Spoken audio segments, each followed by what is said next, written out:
Thank you for joining me for another episode of Awkward Insurance. I'm your host, Dustin Bryant. In this episode, I sit down with a colleague, Heath Sharon, host and mayor of the Insurance Town podcast. I've known Heath for a while, and I've crossed paths with him both inside and outside the office. Our relationship has not always been easy, and not for Heath's lack of trying. When you're leading a department and working the daily grind of accounts and servicing, life can be hectic and busy with very little time left to jibber-jabber with goofy marketing reps.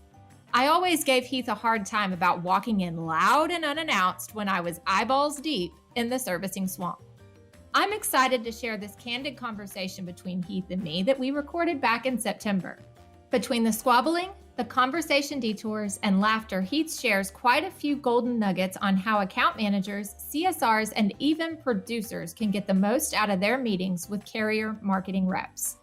As always, in this studio, our conversations are unscripted, unplanned, and may or may not have you wondering what just happened.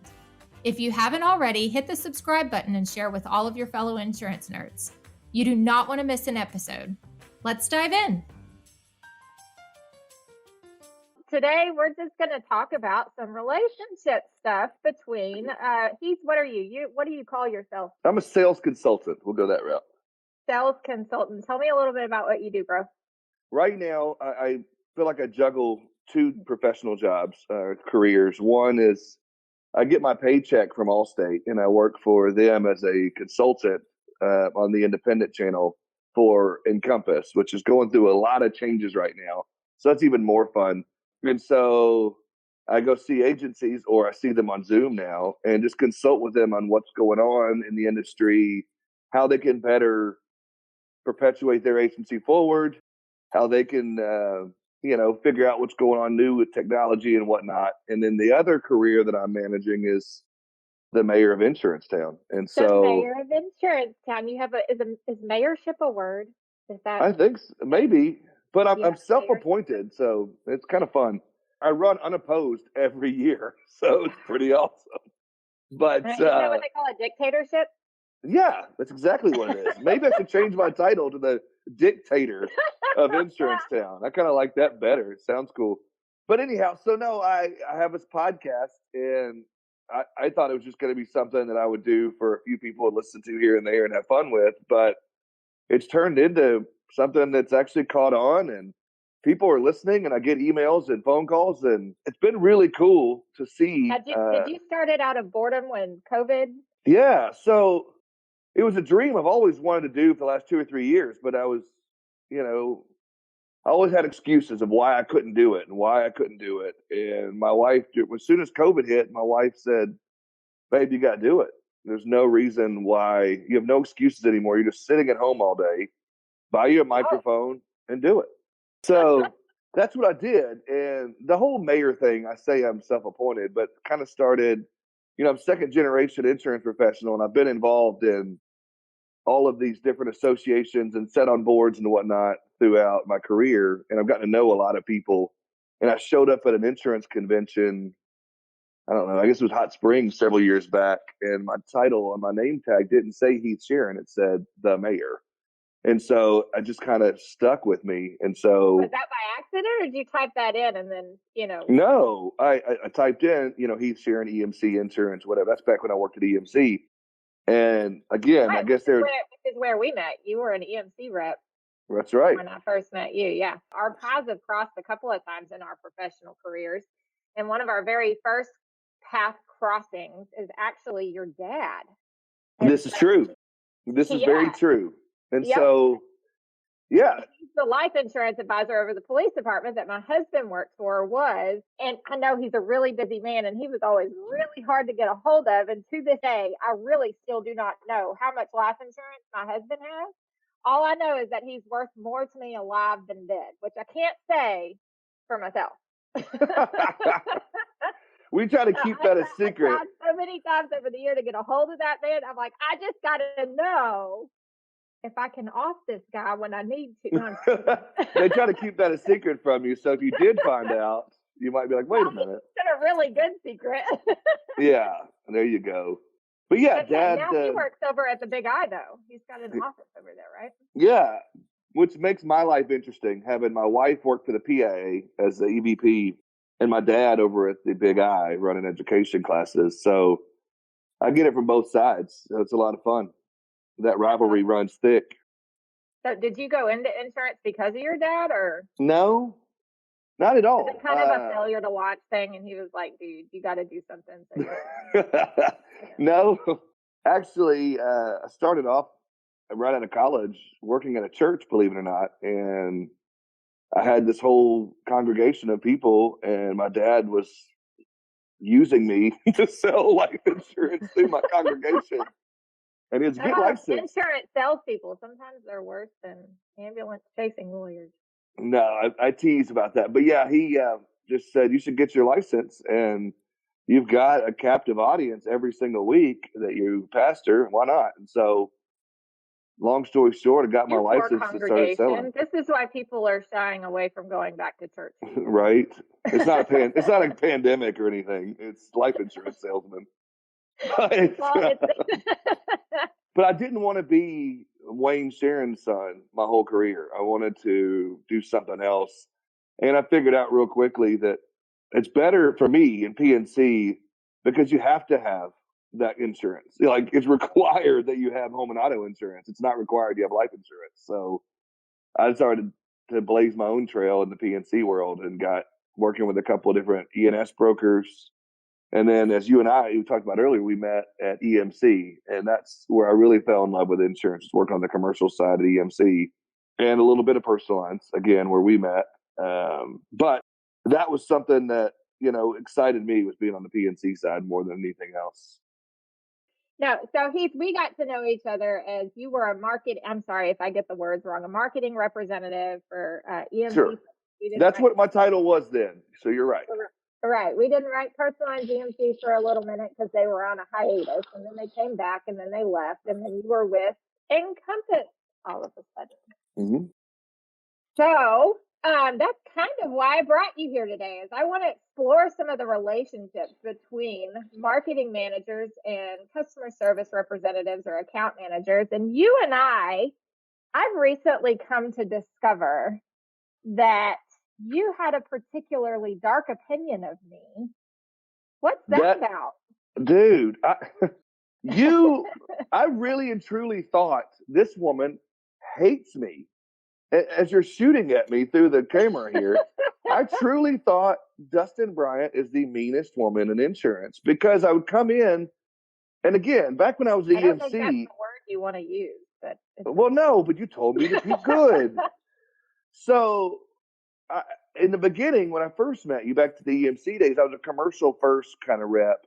So I'd set my appointments with Cheryl and Tim, and then they'd always say, swing by and say hi to Dustin on the way out. So I'd come by, and your body language and your posture was always, you never would look up at me. You're always leaning forward, working your little fingers to the bone. You were so loud. But now that I know you apparently you're loud too. What were you so shy for back then? But you would never look up at me, and I just thought, man, this woman is mean. Everybody loves Heath, and now I found the one who hates me. But it was tough to break through that, and I had laser focus, bro. Okay, you said I was going to set you up. I'm going to, and then here you would come into the office without an appointment. I had one, just not with you. But that makes sense. Like, hey, you got like 5 minutes that I can talk to you really quick. I just want to talk to you about some sales stuff. And I'm like, oh. That's on me then. I should have set an appointment with you. And that's a good point for any marketing reps that are listening, or CSRs that are listening, or marketing managers, whatever. If they don't set an appointment, be mean to them. And if you didn't set an appointment, make sure you do that next time. But no, it's okay. And then I learned that apparently I ignored your emails. You did. I could pull up my emails, but this is not video. And I could show you the emails. And it would go like weeks on, and he would never respond. And I was like, she hates me. Spam filter? Oh, we're going to block all of Heath's emails. I get it. And now all of a sudden, we're making friendship bracelets and hanging out on podcasts, which is fine. Where's my friendship bracelet? I didn't know we were making friendship bracelets. Yes, you didn't get your. I'll send it again. I'll make you another one. But anyhow, So I never understood, and that was my fault for not setting the appointment, and your fault for just being Okay. mean.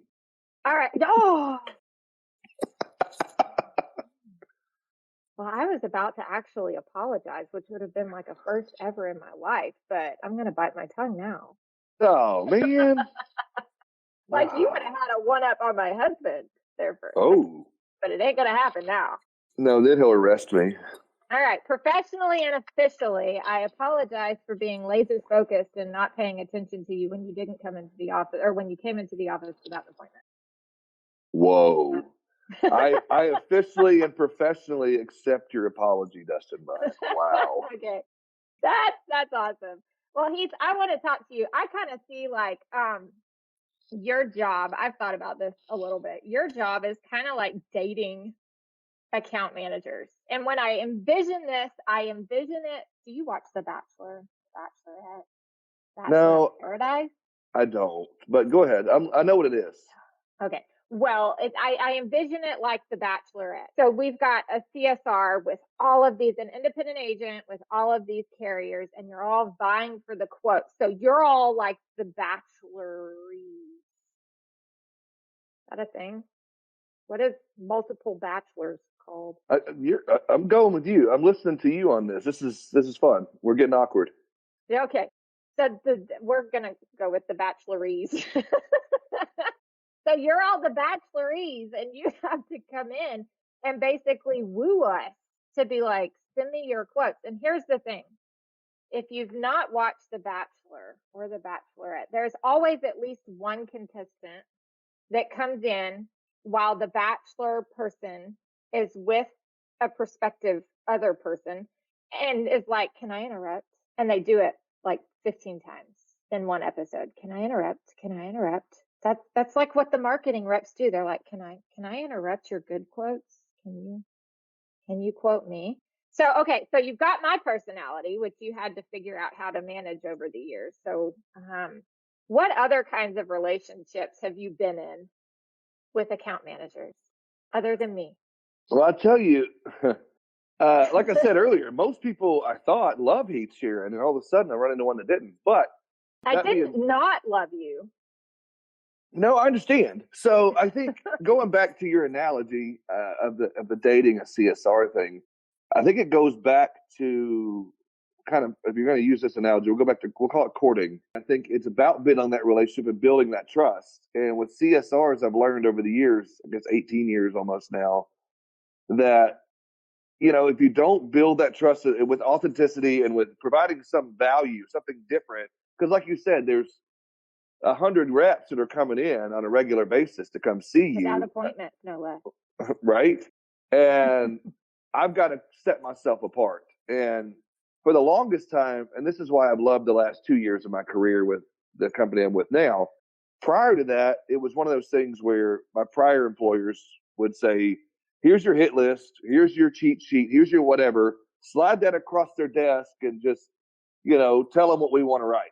And it was always a one-sided relationship where I would say, here's what I want, you send me what I want, and we'll make money together. But it was never reciprocated. Like I never would ask them, hey, what are you writing?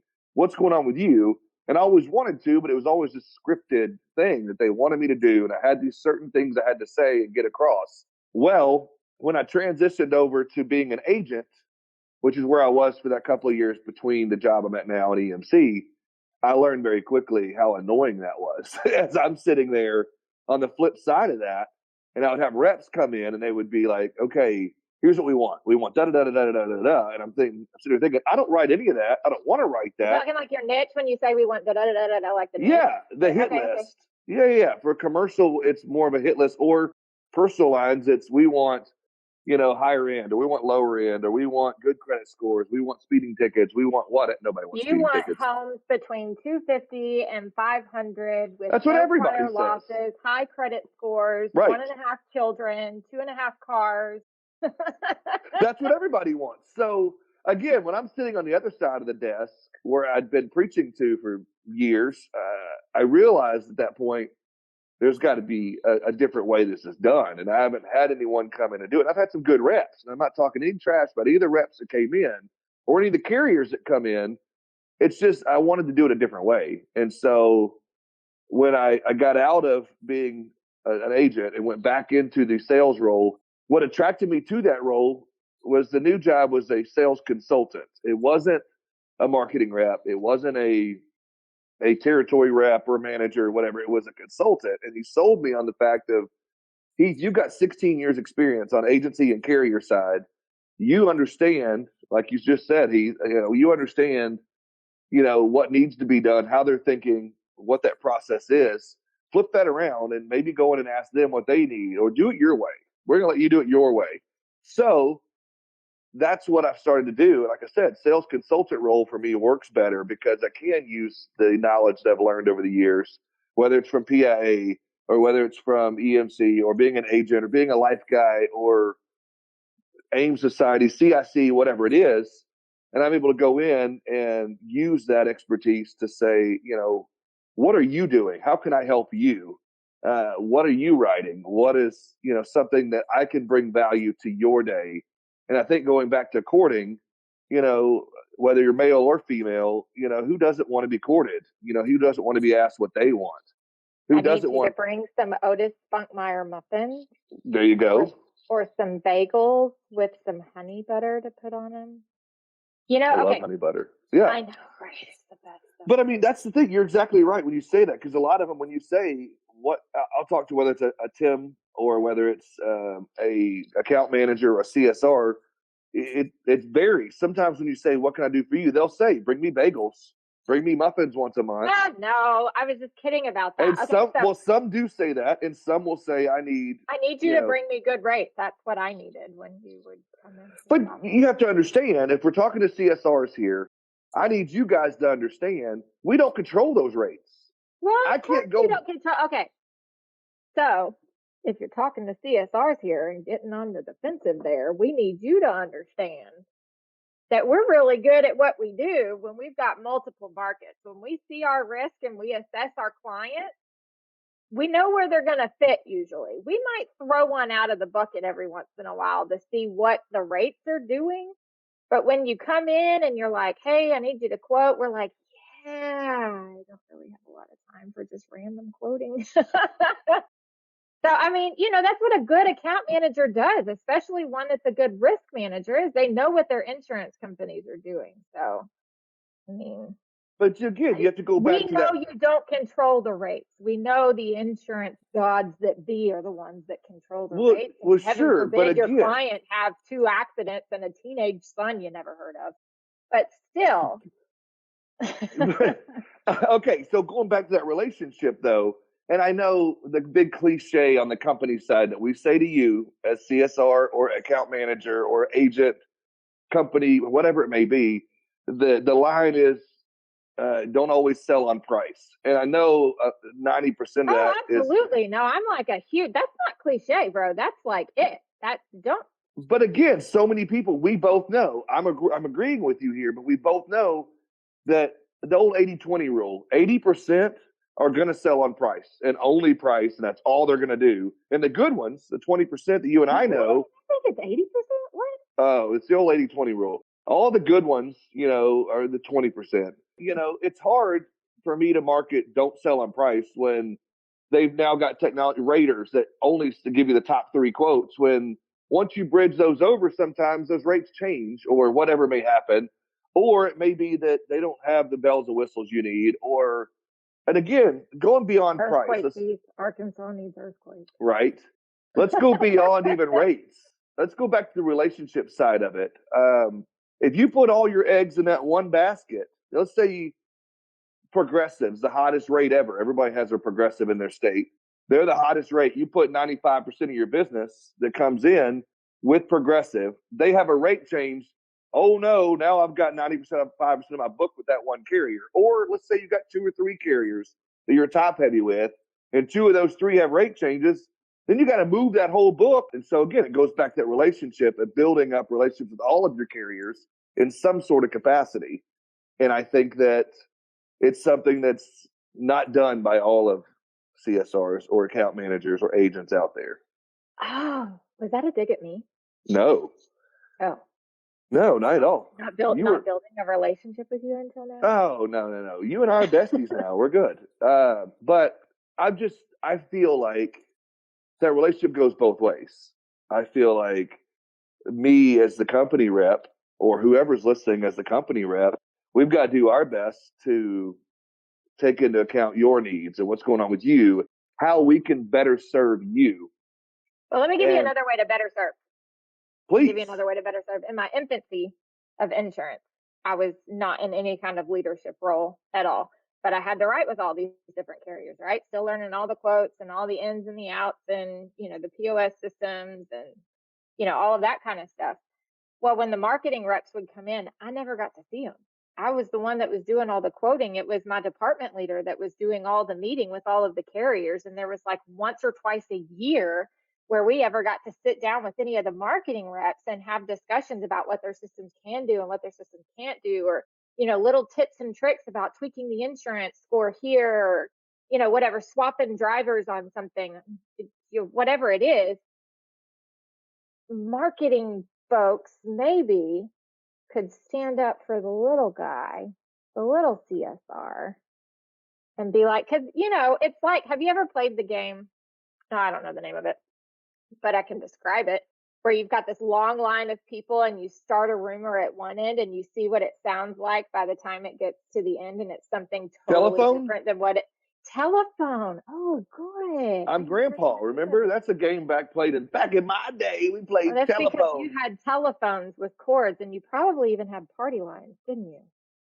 Heck yeah, I did. Oh my gosh, dude.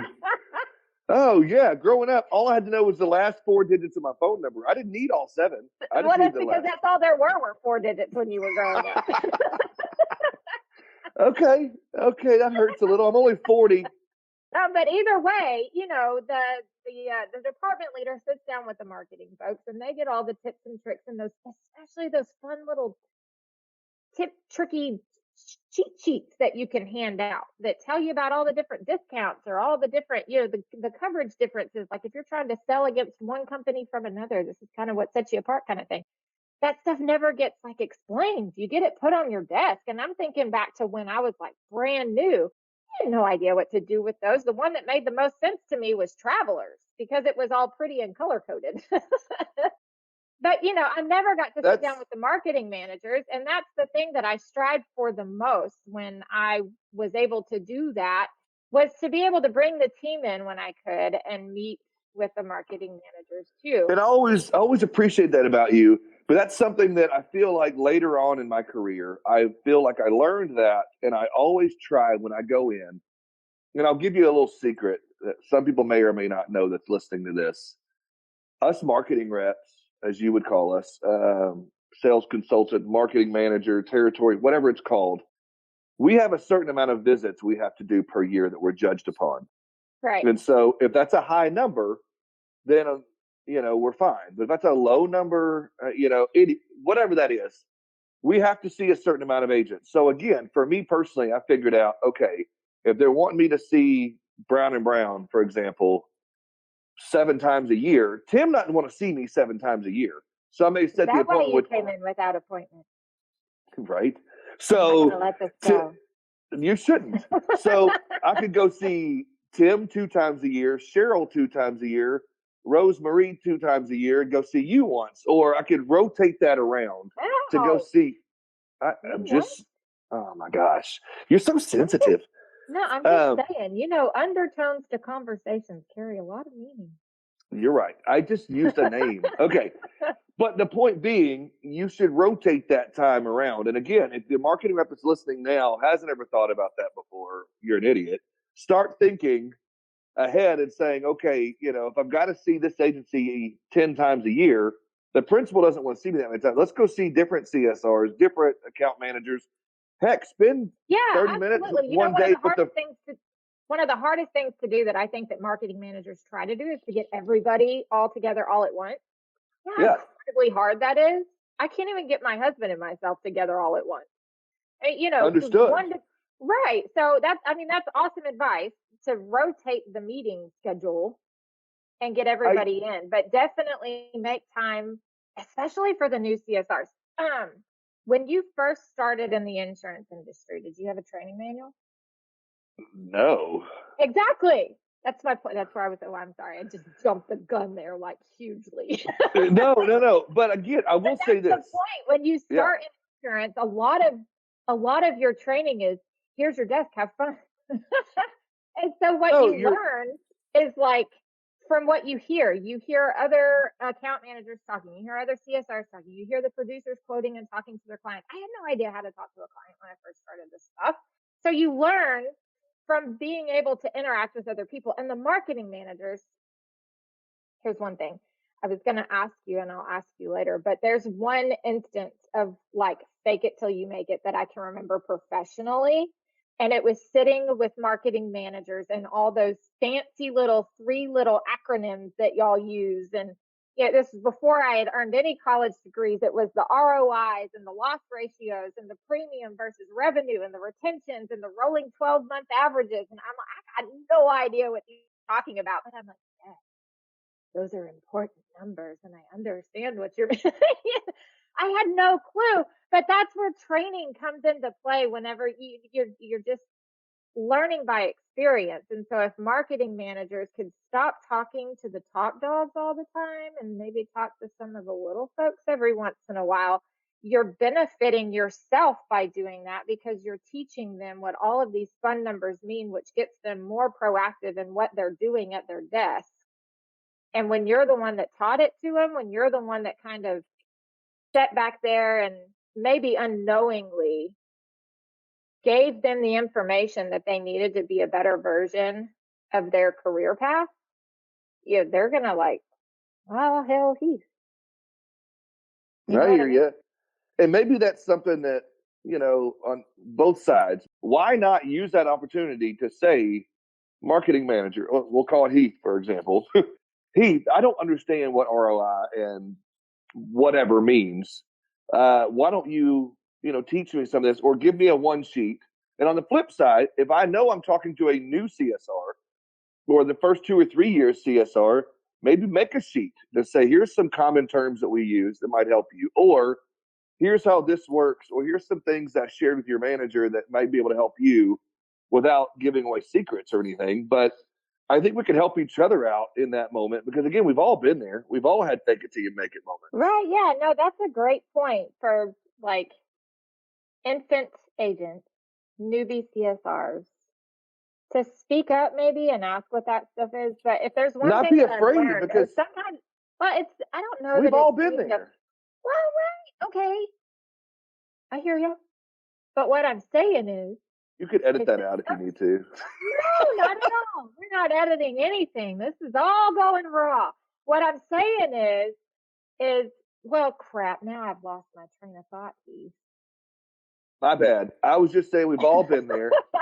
We've all had that first day, that first week, the first month, the first year, and we all have those fake it till you make it scared moments. And whether you're a little I got it. Okay, the guy, idea, the direction there that I was going was sometimes when you're newer, even if the questions are there to ask, you don't know how to ask them.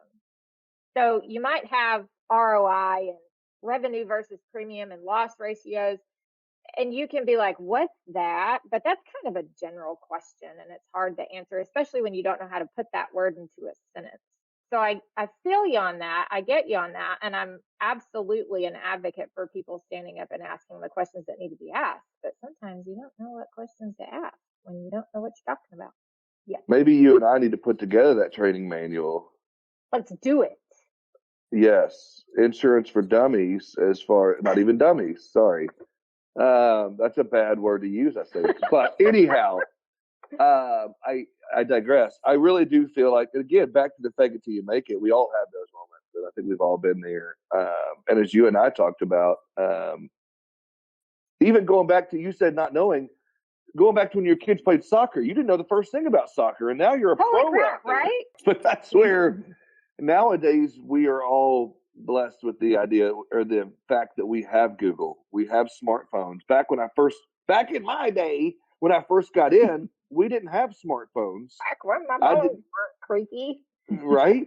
Back when I had a cord to my phone, I couldn't look up that stuff, and I had the bag phone in the car. Not really, but I couldn't do that. Now, if I'm sitting in a meeting, I can pretend I got a text message and look up ROI if I needed to, for example, or whatever word, So I think Insurance score, nowadays, I had no idea what an insurance score when I first, and now I know everything about it, but I had no idea. I was sitting with a realtor Thursday at breakfast, and I had to explain to them what that was. But again, back in the Realtor? yeah, but we can get into that if you want to, but that may be a sidebar. But I think it's good to know those things. And now we're lucky if you don't know something, CSR that's listening, or anybody listening, grab your phone and Google it real quick. It doesn't hurt anything. Or ask Alexa, hey, Alexa, let's mess with people right now. If you're listening to this, hey, Alexa, let's see if anybody's Alexa. I got headphones on. You're not screwing with me today. So you could say, hey, Alexa, what's an insurance score? She's about to tell you. But I'm sorry, I don't know that. I can't understand his accent. Oh my gosh, right? She can't understand me, but she can understand my toddler. It's ridiculous. Oh, that's funny. Heath, it's been so much fun talking with you today. I have another question for you though. Hit me. I'm sorry, I'm just gonna call you a marketing representative forever. That's fine. I'll deal with it. It is what it is. For brand new CSRs that are coming into an independent agency and they're sitting down with you for the first time, what are some tips that you have with them to get the most out of your meeting? I would think, okay, so again, if they have the appointment and they're coming ahead of time, I would say to be intentional with your time. More than 5 minutes before you walk in the door, Heath. True. You're making me sound terrible here. But no, I'm not. If anything, it's making me look bad for not letting go of a grudge. But again, I would say to try to be intentional with that time. If you're the CSR and you want to, try to take the control of that meeting. And so write down, have some intentionality of that meeting and say, okay, here's what I want to learn from this guy. If you are this rep, and think of those questions you want to ask, find out, there's certain things you're looking for, whether it's, again, like you mentioned earlier, do you have earthquake? Write that down and find out, do you have earthquake? It could be, do you have service line coverage? Do you have this? Do you have that? Find out the coverages and then find out, if there's anything new coming out. Do you have anything new, any new coverages, any new technology things, what's coming out, new. So maybe you could be the first to find out, because every marketing rep, is dying to tell you, and they'll be like, hey, I was just telling anybody, but yes, there's this or that coming out. Find out what integrations you have, whether it's, different management systems you're with or different technology you use, whether it's, so a lot of companies use something like Rocket Referrals, or they have a technology company they're using to help you to get more leads coming in the door or service your clients better. Find out those things, those carrier integrations, find out different things they're doing. But again, it goes back to being intentional with that time, because you only have a certain amount of time, and it's best to do that. And the same thing for the marketing rep that's listening. Be intentional with your time sitting with them. Because if you go in there just, hey, what's up, Dustin? Here's a donut. And you don't have... That's a perfect impersonation of you, by the way. Right. That would be more like, hey, Dustin.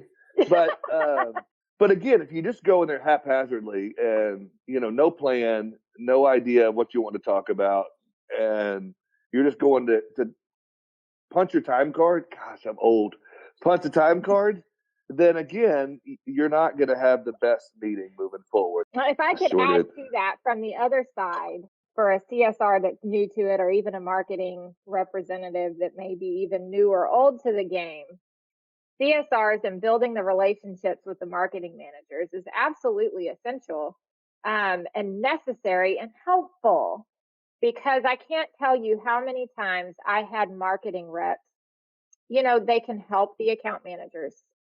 And when you've got a load of quotes on your plate, you've got 5 renewals that are coming up and you really need to kick some out. My favorite companies to go to were the ones that I could shoot over in a Cord app and be like, can you please quote this for me really quick? Because those are the ones that kind of just got it off your plate for a second, so that you could focus on something else, or that call coming in. But if you're laser focused like me and maybe not babying a relationship as much as somebody wants you to, then they're probably not going to offer to quote your business for you. I couldn't agree more in the fact that you and I, and Mac even knows this, we're all about, this whole thing is about relationships. Everything we've talked about today, going back Absolutely. to dating your CSR and your marketing rep, it goes back to a relationship. And if you don't have that relationship, so sometimes when I go in, and you can ask Cheryl this or any CSR I've talked to, male or female, it's about getting to know them as a person. Find out their kids' names, find out what they enjoy doing, give them something they can talk about. And so, Don't be stalkery, Heath. why not? People like to know. I love when I walk into an agent's office and they say, how's Reese and Emma and Sydney? You know, my kids. How's your wife? How's Stacy? How's your dad? And they know their names. To me, I'm like, holy smokes. And I wanted to write more business with them. I wanted to go out of my way to help them because they took the time to get to know me. If they're a hunter, find out, what they killed recently or what they've gotten into. Or if they fish, well, tell me what you call it. Like, I don't know anything about fishing, so I'm going to fake it till I make it on that. But find out what they're into. into. Take it that goes into the water and it's got a little dangly thing on the end. And right? You sound like, thing. Yeah. But again, it's about that relationship and building that personal relationship as well as just talking business the entire time. So right. I think there's a both thing there. And you have to judge that. If you walk into someone who's laser focused, they may not want to build a personal relationship with you. So you may focus on business first. It's great. Be intentional, not just in insurance, but in everything that you do. Thank you so much, Heath. I really appreciate the conversation that we've had and that we've grown to love each other. Yes, it's awesome. I enjoyed it. Thank you so much. Thank you. Thanks for hanging around and listening to another awkward conversation in insurance. Stay tuned for new episodes from Awkward Insurance wherever you listen to your podcasts. And be sure to check out the National Alliance on Facebook, Twitter, LinkedIn, or at scic.com. Now go forth and be awkward. Toodles!